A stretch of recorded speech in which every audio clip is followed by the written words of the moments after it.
మాజీ MLA Kethireddy పెద్దారెడ్డిపై municipal chairman JC Prabhakar Reddy తీవ్రస్థాయిలో ధ్వజమెత్తారు. మాజీ ఎమ్మెల్యే పెద్దారెడ్డి ఎన్నికల ముందు మాట్లాడిన వీడియోలను బట్టి పరిశీలిస్తే మా ప్రభుత్వం వచ్చినా రాకపోయినా ఫ్యాక్షన్ మొదలు పెడతారని మాట్లాడటం జరిగిందన్నారు.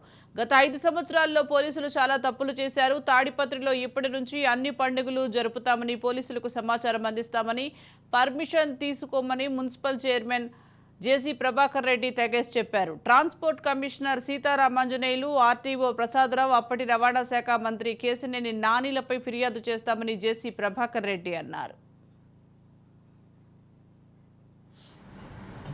బబుల్ చేయదలుచుకోలే, వైఎస్ఆర్ ఉంటుంది చెప్పా కదా. ఒక 5-6 మంది ఉన్నారు, వాళ్ళు చాలా ప్రాబ్లమ్ క్రియేట్ చేసినారు. But we'll go according the law only. 5 మంది కూడా లా ప్రకారమే పోతున్నాం. Already we have started. పోయి కొట్టాల్సిన పని లేదు, తిట్టాల్సిన పని లేదు.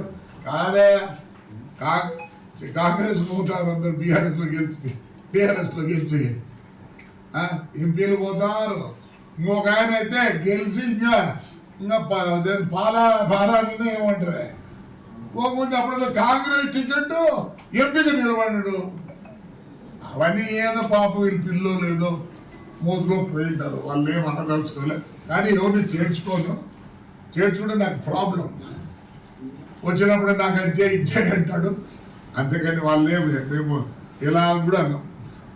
ఏదో జరిగింటే ఇప్పుడు పెద్దల్లో పోతానప్పుడు అదెంత చెప్పు. సో మేము ఎవరిని ఏమి హాని చేయదలుచుకోలే.